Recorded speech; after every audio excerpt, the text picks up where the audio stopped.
This is Cyril Keegan of the Cultural Planetary History Institute coming to you on the radio airwaves at PFCA, Planetary Frequency California Airwaves. Today is the Mercury Aries 5th in the Wheel of Osiris, historically known as the year 2323. Today we take a look at the inevitability of change. For example, the 5 seasons and our dual suns. In times of old, there were only 4 seasons. Songs and folklore abound about the 4 distinct seasons. It was inevitable a 5th season would be identified: fire. We know our 5 seasons as snow, flood, drought, harvest, and fire. What about our 2 suns? During times of old, in the early 2000s, there were those who prophesied the appearance of our second sun. They were ridiculed, dismissed, and banished. A growing group actually conspired to change the shape of Gaia's globe to a dinner plate. There are few ancient dinner platter globes available. One is held in the Ancient Conspiracy Institute.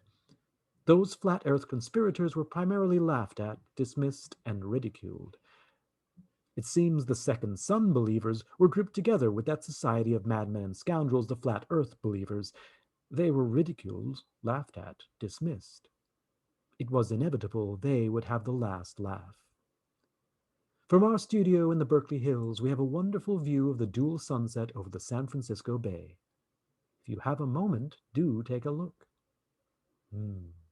Gorgeous.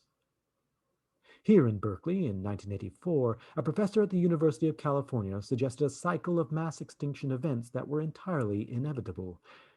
In 2044, it was argued our first sun was part of a binary solar system.